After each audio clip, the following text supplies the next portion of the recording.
بسم اللہ الرحمن الرحیم۔ حضرات گرامی القدر،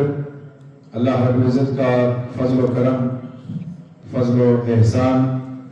جس نے اپنے نبی مکرم صلی اللہ علیہ وسلم کی وسیلہ جلیلہ سے ہمیں یہ بعظمت، بارحمت، بابرکت، روحانی و نورانی، ایمانی و ایقانی، وجدانی محفل پاک عطا کی ہے، اور اس محفل پاک میں بیٹھ کر اس محفل پاک کے فیوزات اور برکات سے ہم اپنے ظاہر و باطن کو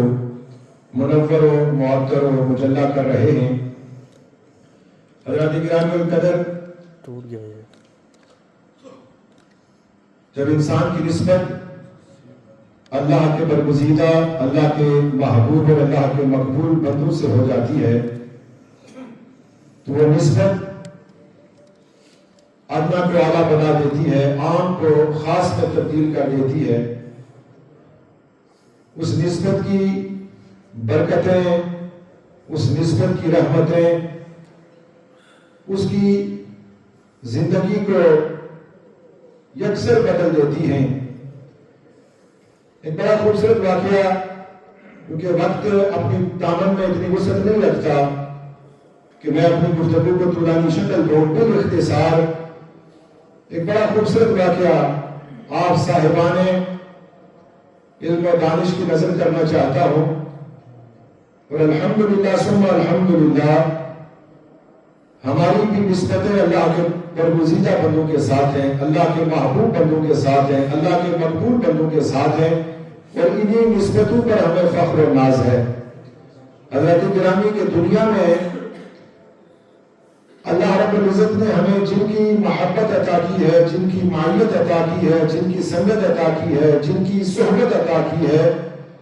جن کی محافل اور مجالس عطا کی ہے، سرکار دو عالم صلی اللہ علیہ وسلم کے فرمان عالی شان کی روشنی میں بروز حشر انہی کی معیت کا فیض ہمیں حاصل ہوگا،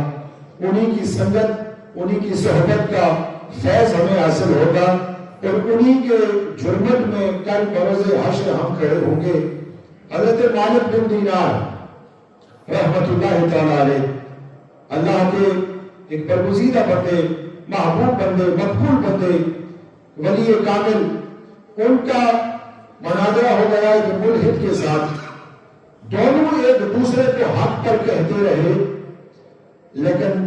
فیصلہ نہ ہو سکا۔ وہاں جو لوگ موجود تھے انہوں نے یہ فیصلہ کیا کہ دونوں ایک دوسرے کو حق پر کہہ رہے ہیں، دلائل حضرت مالک بن دینار بھی دے رہے ہیں اور دلائل وہ ملحد بھی دے رہا ہے۔ آخر فیصلہ نہ ہو سکا کہ حق پہ کون ہے،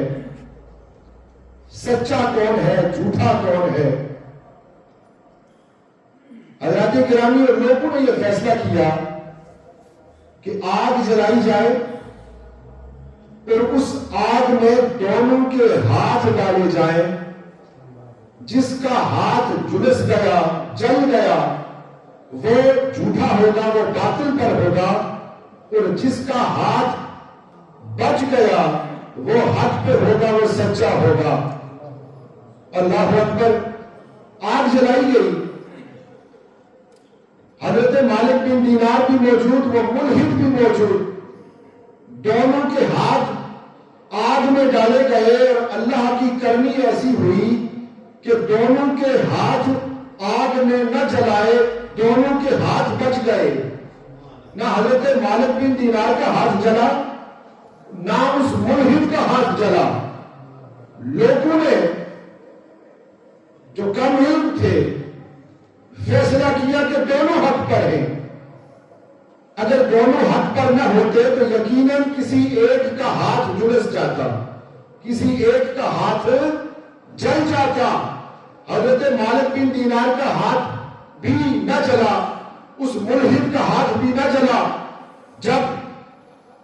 لوگوں نے یہ دیکھا نا تو فیصلہ کیا کہ دونوں حق پر ہیں۔ اللہ اکبر۔ ملحد تو خوش ہو گیا کہ اسے پتا تھا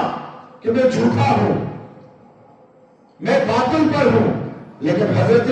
مالک بن دینار رحمت اللہ تعالی علیہ جو صحیح معنوں میں اللہ کے برگزیدہ بندے تھے، اللہ کے محبوب بندے تھے، اللہ کے مقبول بندے تھے، وہ اللہ کی بارگاہ میں دستے دعا بلند کر کے یہ صدائے دل نواز بلند کرتے ہیں کہ یا الہ العالمین، میں نے 70 سال تیری عبادت کی ہے، 70 سال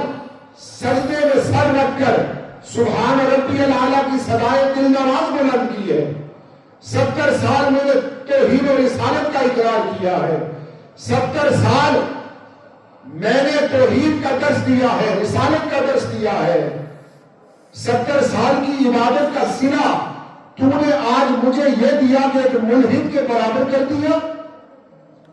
اللہ اکبر۔ جب کبیرہ خاطر ہو کر، مغموم ہو کر، غم میں ڈوب کر، جب اللہ کی بارگاہ میں دست دعا بلند کر کے انہوں نے یہ صدائے دل نواز بلند کی نا، تو غیب سے ایک آواز بلند ہوئی کہ اے مالک بن دینار، مغموم مت ہو، کبیرہ خاطر مت ہو،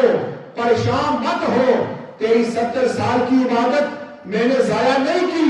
بلکہ تیری 70 سال کی عبادت کا یہ صلہ ہے کہ آج تیرے ہاتھ کی برکت سے اس ملحد کا ہاتھ بھی بچ گیا ہے۔